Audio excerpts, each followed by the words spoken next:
Electromagnetic induction chapter का ये काफ़ी इंपॉर्टेंट क्वेश्चन है म्यूचुअल इंडक्शन का। इसमें दो पार्ट रहता है, एक तो म्यूचुअल इंडक्शन कॉइल के लिए और दूसरा होता है म्यूचुअल इंडक्शन सोलेनॉइड के लिए। तो देखिए फर्स्ट हम लोग जो है वो कॉइल का देख रहे हैं। तो इस पर कहा गया है it is a phenomenon in which due to current in one circuit, है ना, ये फर्स्ट सर्किट है ये, ठीक है ना। Current in one circuit flux is developed in another circuit, है ना, ये इस सर्किट की बात की जा रही है। तो जब इस सर्किट में एक करंट का फ्लो कराएंगे ना, तो ये जो छोटा वाला आपको दिख रहा है लूप, इसके अंदर क्या होगा, फ्लक्स डेवलप होगा यहाँ पे। फिर कहा गया है if current is changes in one circuit. अब इस करंट को चेंज करेंगे, इसको हम लोग इंक्रीज या डिक्रीज जब करते हैं ना, इस करंट की वैल्यू इंक्रीज या डिक्रीज करते हैं तो इसमें एक ईएमएफ इंड्यूस्ड होता है। तो जब हम लोग करंट को चेंज करेंगे ना, तो इसके अंदर ये जो फ्लक्स होगा ना, इस फ्लक्स में चेंज आएगा। और जो फ्लक्स टाइम के साथ, टाइम के रिस्पेक्ट में जब चेंज होता है ना, तो एक इंड्यूस्ड ईएमएफ डेवलप होता है। तो इसके अंदर एक इंड्यूस्ड ईएमएफ डेवलप होगा। तो सबसे पहले देखिए क्या कि जब हम लोग इस बड़े वाले लूप से जब करंट का फ्लो कराइएगा ना, तो इसके सेंटर पे जो मैग्नेटिक फील्ड होता है ना, वो होता है mu not I by 2a, है ना। इसकी रेडियस a दी गई है तो 2a होता है। अब ये जो छोटा वाला आपको लूप दिख रहा है ना, बिल्कुल इसके सेंटर पे ही है। ये बहुत छोटा सा एक लूप है, इसलिए हम लोग इसको एज ए सेंटर पे जो मैग्नेटिक फील्ड होता है ना, mu not I by 2a, तो उसके बराबर हम लोग मैग्नेटिक फील्ड यहाँ पे यूनिफॉर्म ले सकते हैं। फिर कह रहा है क्या कि यहाँ पे देखिए flux through a smaller loop, है ना। तो फ्लक्स क्या होता है, फाई इक्वल टू होता है B A. Phi equal to कितना होता है, बी ए होता है, बी इंटू ए, यही होता है ना। तो यहाँ से देखिए बी की वैल्यू हम लोग रख लिए mu not I by 2a। Mu naught यहाँ से देखिए आप, तो ये वैल्यू कितनी है, म्यू नॉट हो गई और आई बाई 2a। और जो एरिया होगा इस छोटे से लूप का, इसकी रेडियस b है, तो ये पाई बी स्क्वायर हो गया। ये चीज़ समझ में आ रहा है। तो यहाँ पे देखिए अब हम लोग क्या करते हैं ना कि i को सेपरेट कर लेते हैं यहाँ से, है ना। इन सब को एक साथ रख लिए और i को अलग से रख लिए यहाँ पे। और ये i किस में था, ये फर्स्ट वाले में था, इसीलिए हम लोग यहाँ पे IP लिखे हुए हैं, I प्राइमरी वाले में, है ना। ये IP लिख दिए हैं प्राइमरी के लिए। तो देखिए इस पूरे को हम लोग देखिए यहाँ म्यू नॉट है, पाई बी स्क्वायर, है ना। तो म्यू नॉट कॉन्स्टेंट होता है, पाई कॉन्स्टेंट है, ये छोटे वाले लूप की रेडियस कांस्टेंट है और बड़े वाले लूप की भी रेडियस जो है ना वो कांस्टेंट ही है। तो ये पूरी वैल्यू कांस्टेंट हो गई, ठीक है। तो हम लोग यहाँ से लिख सकते हैं कि जो फाई होगा वो आई के प्रोपोर्शनल होगा, या फिर आईपी कह दीजिए कि जो प्राइमरी में जो है ना करंट फ्लो हो रहा है उसके प्रोपोर्शनल हो रहा है। तो यहाँ से ये जो पूरी वैल्यू जो रहती है, ये पूरी वैल्यू, इसी को हम लोग कहते हैं कोफिशिएंट ऑफ म्यूचुअल इंडक्शन, जो कि एक कांस्टेंट है ना। तो इसी को हम लोग बोले हैं कोफिशिएंट ऑफ म्यूचुअल इंडक्शन, ठीक है। तो यहाँ से देखिए वही है mu not pi B square by 2a, यहाँ पे लिखा हुआ है mu not pi B square by 2a। अब देखिए ईएमएफ जो होता है ना, ईएमएफ को हम लोग जानते हैं कि क्या होता है, rate of change of magnetic flux. तो E is equal to D phi by D T है। अब यहाँ से देखिए फ्लक्स की वैल्यू कितनी है, एम आई है ना। फ्लक्स की वैल्यू यहाँ पे एम आई है, ठीक है। तो यहाँ पे अगर हम लोग एम आई रख दें, प्राइमरी के लिए आई पी लिखे, तो एम आई रखते हैं, तो यहाँ पे हम लोग फ्लक्स की जगह पे यहाँ पे हम लोग क्या रख दे रहे हैं, एम इंटू आई पी। तो एम को हम लोग कांस्टेंट है इसलिए बाहर निकाल दिए, और D I P upon D T, ठीक है ना, rate of change of current जो हो गया ना इंटू म्यूचुअल इंडक्शन, इसी को हम लोग कहते हैं ईएमएफ, है ना। तो ये सेकेंडरी कॉइल में जो ईएमएफ इंड्यूस्ड होगा ना, इसकी वैल्यू हो गई इतनी, ठीक है। चलिए अब देखिए, अब हम लोग को निकालना है mutual induction for two coaxial solenoid, है ना। Coefficient of mutual induction for two coaxial solenoid. तो देखिए यहाँ पे एक सोलेनॉइड है, ठीक है, जिसकी रेडियस r1 दी गई है। इसके अंदर एक और सोलेनॉइड है जिसकी लेंथ l ही है और इसकी रेडियस जो है ना वो r2 है, ठीक है। अब देखिए इसमें हम लोग क्या किए हुए हैं ना कि वायर बाउंडेड करेंगे, है ना। इसमें हम लोग वायर बाउंडेड किए हुए हैं ऐसे, ठीक है ना। जो आपका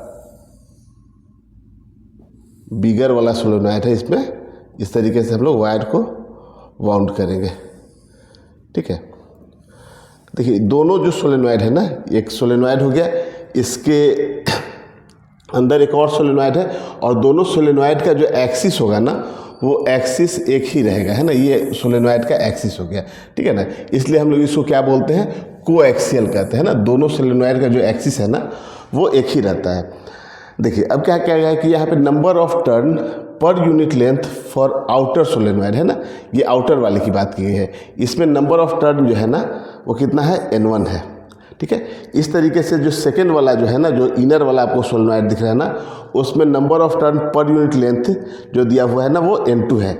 number of turn per unit length कहा गया है ना, इसके यूनिट लेंथ में कितना टर्न है ना। जैसे मान लेते हैं कि यहाँ से यहाँ तक जो इसकी लेंथ है ना 5 मीटर है, और 1 मीटर में मान लेते हैं कि आपको 10 टर्न दिया हुआ है ना, 10 टर्न है, तो 5 मीटर में टोटल कितना हो जाएगा, 50 टर्न हो जाएगा।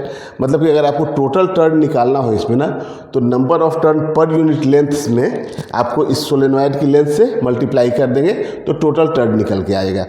ठीक है, चलिए तो हम लोग को कहा गया कि if current is flowing in the bigger coil. ठीक है, अब हम लोग क्या कर रहे हैं, इसमें करंट का फ्लो करा रहे हैं बिगर कॉइल में, है ना। ऐसे ऐसे करंट का फ्लो होगा, ऐसे लूप बना हुआ है ऐसे। ठीक है, तो करंट हम लोग फ्लो करा रहे हैं बिगर वाले में, तो जो मैग्नेटिक फील्ड बनेगा ना वो हम लोग जानते हैं। जैसे बिगर वाले का नंबर ऑफ टर्न कितना है, N1 है। तो मैग्नेटिक फील्ड सोलेनॉइड के लिए जो होता है ना, उसका फॉर्मूला हम लोग को मालूम है कितना होता है, μ0 Ni है ना। अब चूंकि ये number of turn per unit length bigger वाले में N1 था, इसलिए μ0 N1I हो गया। Flux through 1 turn in smaller coil, तो देखिए अब स्मॉलर वाले जो कॉइल है ना, ठीक है ना, इसके सिंगल टर्न में जो फ्लक्स डेवलप होगा ना वो कितना होगा, तो फ्लक्स इक्वल टू क्या होता है, BA। यही होता है ना, फ्लक्स का फॉर्मूला क्या होता है, फाई इक्वल टू BA। अब जो मी मैग्नेटिक फील्ड हो रहा है वो तो बाहर वाले सोलेनॉइड के कारण हो रहा है, इसलिए इसकी वैल्यू कितनी हो गई, μ0 N1I। ठीक है, और जो एरिया हम लोग लेंगे ना, ये अंदर वाले सोलेनॉइड का एक टर्न के लिए ले रहे हैं, तो एक टर्न के लिए एरिया कितना हो जाएगा, πr², सर्कुलर एरिया है। ठीक है, अब यहाँ पे कहा है कि total turn in the smaller coil.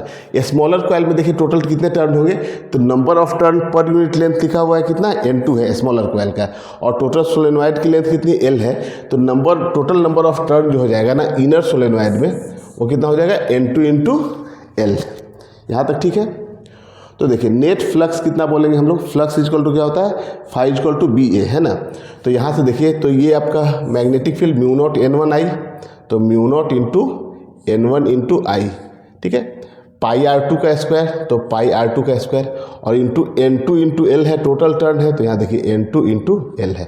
ठीक है, अब यहाँ पे आप I को सेपरेट कर लीजिए ना, तो ये जो पूरी वैल्यू है, देखिए हम लोग जानते हैं फ्लक्स इक्वल टू क्या होता है, फ्लक्स इक्वल टू होता है MI है ना, MI।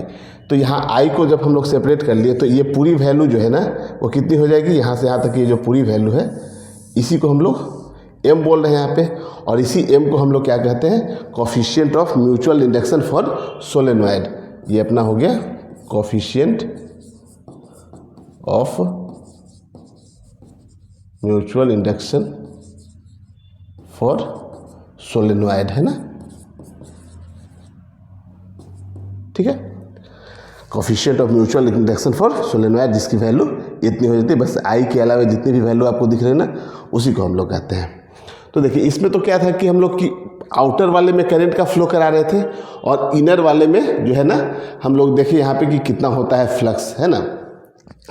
अब देखिए अब हम लोग क्या कर रहे हैं ना कि इनर वाले में है ना, इसमें करंट का फ्लो करा रहे हैं इनर वाले में। तो जब आप इनर वाले में करंट का फ्लो कराइएगा ना, तो मैग्नेटिक फील्ड तो इसके अंदर ही बनेगा, बाहर में तो आएगा नहीं। ठीक है, तो मैग्नेटिक फील्ड की जो वैल्यू होगी वो तो कितनी होगी, μ0 Ni है ना। नंबर ऑफ टर्न जो है आपका, जो इसमें देखिए नंबर ऑफ टर्न जो हम लोग लिए थे इनर वाले में वो कितना था, N2 था, इसलिए देखिए यहाँ पे जो आ रहा है आपका μ0 N2 × I आ रहा है। फ्लक्स थ्रू 1 टर्न इन बिगर कॉइल है ना, बाहर वाले में जो बाहर वाला सोलेनॉइड है ना उसके एक टर्न में कितना होगा, तो μ0 × N2 × I तो समझ में आ रहा है कि इसके कारण जो मैग्नेटिक फील्ड है। अच्छा, πr2 का स्क्वायर इसलिए हम लोग ले रहे हैं ना कि जो मैग्नेटिक फील्ड है इसके आउटसाइड में तो है नहीं, इधर तो मैग्नेटिक फील्ड नहीं है, जो भी मैग्नेटिक फील्ड है उसके इसके अंदर ही है। ठीक है ना, तो हम लोग को जो ऐसे तो एरिया हम लोग को टोटल लेना चाहिए था πr1 का स्क्वायर, लेकिन चूंकि मैग्नेटिक फील्ड केवल इनर वाले में है ना, तो हम लोग यहाँ पे πr2 का स्क्वायर लिखेंगे। ठीक है, तो total turn in bigger coil कितना है, N1 × L है ना। देखिए टोटल टर्न जो था ना, टोटल नंबर ऑफ टर्न जो था ना वो N1 था बिगर वाले में, तो यहाँ से जो टोटल टर्न हो जाएगा ना वो number of turn per unit length में हम लोग इस लेंथ से मल्टीप्लाई करेंगे। तो यही यहाँ पे लिखा हुआ है कि N1 इंटू एल जो है ना, ये आउटर वाले में टोटल नंबर ऑफ टर्न है। तो ये तो जो फ्लक्स निकल के आया है ना, ये तो सिंगल टर्न के लिए है, ठीक है। तो यहाँ पे टोटल नंबर ऑफ टर्न से अगर हम लोग मल्टीप्लाई कर दें तो नेट फ्लक्स निकल के आएगा, टोटल फ्लक्स। तो इसको हम लोग सिंप्लीफाई किए फिर, तो इतना निकल के आ गया। और आई को अगर हम लोग सेपरेट कर ले तो ये वाली जो वैल्यू है इसी को हम लोग कहते हैं कोफिशिएंट ऑफ म्यूचुअल इंडक्शन, जो कि यहाँ लिखा हुआ है। यही आपका क्या है, कोफिशिएंट ऑफ म्यूचुअल इंडक्शन है ना, म्यूचुअल इंडक्शन फॉर सोलेनॉइड।